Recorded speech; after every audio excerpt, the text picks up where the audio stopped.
Everyone, अस्सलाम वालेकुम। Welcome back to my channel.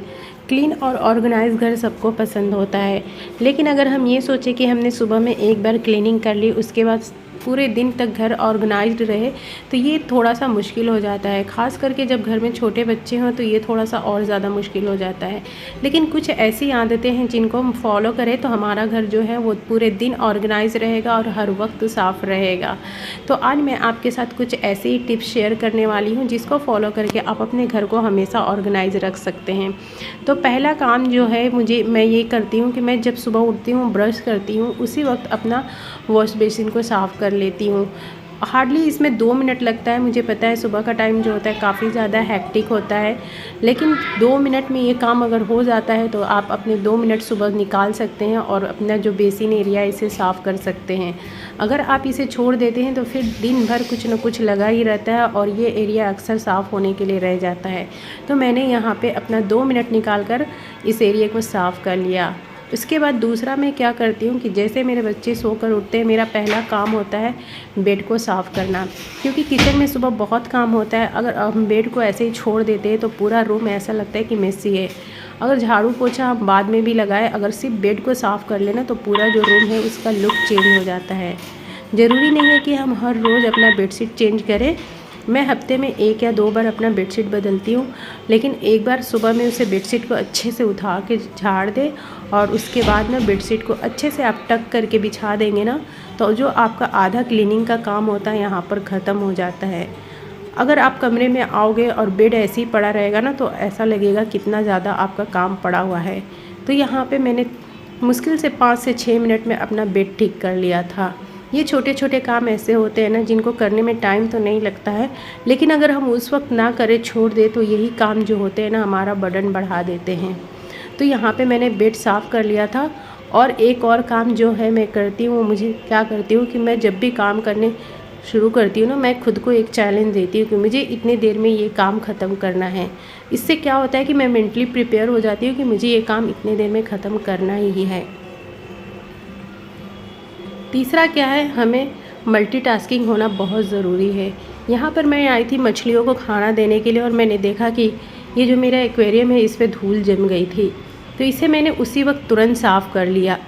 मैं जब भी देखती हूँ कि कहीं पे कुछ धूल दिखाई दे रही है तो उसी वक्त आप उसे साफ़ कर लो। आप ये सोचोगे कि इस काम को मैं बाद में करूँगी, जब सुबह में क्लीनिंग करूँगी तब करूँगी, तो ये जो काम होते हैं ना ये पेंडिंग होते जाते रहते हैं और बहुत ज़्यादा काम इससे बढ़ जाता है। चौथा ये है कि घर तभी साफ़ होता है जब घर का हर एक कोना और हर एक चीज़ साफ़ हो। तो यहाँ पे मैं हफ्ते में 1 दिन अपने घर की खिड़की दरवाजे को ज़रूर साफ़ करती हूँ। ऐसा नहीं होना चाहिए कि आप महीने में 1 बार डीप क्लीनिंग करो तो ही आपको हर चीज़ को साफ़ करना है। आप इसके लिए एक रूटीन बना सकते हो। जैसे अगर आपका घर छोटा है तो आप हफ्ते में 1 दिन अपने खिड़की दरवाजे को ज़रूर साफ़ करें, और बड़ा है तो आप इसे 2 दिनों में डिवाइड कर सकते हैं। एक दिन आप आधे खिड़कियों को साफ़ कर लो, दरवाजे को साफ़ कर लो, दूसरे दिन आधा कर लो। इससे क्या होता है कि आपका काम भी हो जाता है और आपका जो काम होता है वो ज़्यादा हेक्टिक भी नहीं बनता है। यहाँ पे खिड़कियों को साफ़ करने के लिए मैंने चाय पत्ती के पानी को लिया था। इससे बहुत अच्छे जो ग्लास विंडोज़ वगैरह होते हैं ना, बहुत अच्छे साफ़ हो जाते हैं। बहुत अच्छा क्लीनर होता है, कुछ नहीं करना होता, बस चाय पत्ती को बॉईल करके पानी को हमें किसी स्प्रे बॉटल में छान लेना होता है। दरवाज़ों को मैंने बस कपड़े से ही पोंछ दिया था, क्योंकि ये जो डोर नया है और इसके ऊपर अभी तक जो प्लास्टिक का लेमिनेशन होता है वो लगा हुआ है। पांचवा ये है कि हम क्या करते हैं कि अक्सर जब भी हम बाहर से आते हैं, जो सामान होता है कहीं भी ऐसे ही रख देते हैं और सोचते हैं पहले थोड़ी देर रेस्ट कर ले, उसके बाद सारी चीज़ों को जगह पर रखना है। और फिर उसके बाद क्या होता है, आप रेस्ट तो करते हो लेकिन आप एक मेंटली टेंशन में होते हो कि हमारा सामान वैसे ही पड़ा हुआ है। तो हमें क्या करना है, हमें कहीं भी सामान को नहीं रखना है। हमें 2 से 3 मिनट लगेंगे इन सारी चीज़ों को उसके जगह पे और रखने में, और उसी वक्त चाहे वो घर की चाबियाँ हो, सामान हो या बैग हो, उसी वक्त लगे हाथ ही हमें सही जगह पर रख देना है और उसके बाद आप आराम से रेस्ट कर सकते हैं। छठा क्या है कि हमें हमेशा घर के एक हिस्से को किसी न किसी दिन, जिस दिन हमारे पास टाइम हो, डीप क्लीनिंग करना चाहिए। डीप क्लीनिंग के लिए महीने में 4 महीने में 1 दिन का वक्त नहीं निकालना चाहिए। जिस दिन आपके पास टाइम हो, आप कोई एक छोटा सा ही सेक्शन ले लो जिसे आपको सोच लो कि आज मुझे इस हिस्से की सफाई करनी है। तो मैं यहाँ पे इस ड्रॉर की सफाई कर रही थी, इसमें मेरी बेटी की सारी चीज़ें हैं, तो वो इधर उधर हो गई थी और मैं इसको अच्छे से ऑर्गेनाइज़ करके यहाँ पे रख दूँगी। और एक और हैबिट अपनानी चाहिए हमें डीक्लटर की। कुछ चीज़ें ऐसी होती हैं जिनको हम रख लेते हैं कि हम इसको बाद में यूज़ कर लेंगे, लेकिन वो चीज़ें कभी यूज़ नहीं होती हैं, वो सिर्फ हमारा जगह जो है वो ऑक्यूपाइड करती हैं।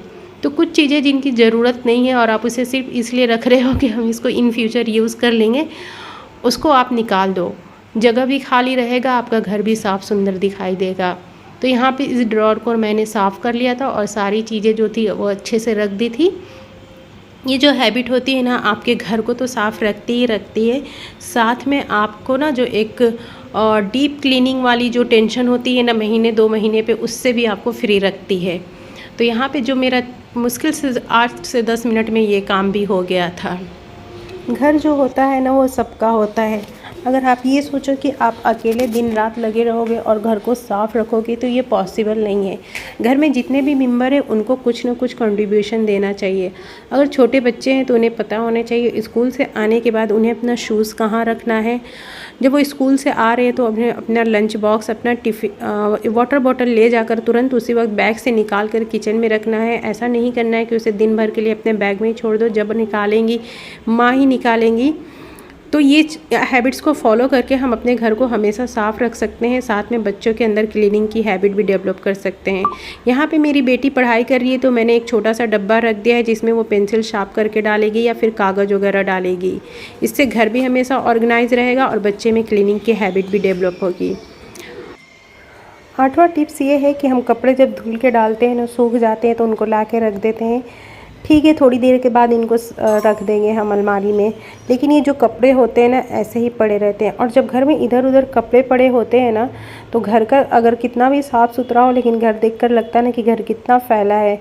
तो हमें क्या करना है, हम कितना भी बिज़ी हो, कितने भी थके हुए हैं, लेकिन जैसे सोफे के ऊपर कपड़े लेकर आएंगे उसे उसी वक्त सजाना है और उसे ले जाकर रखना है।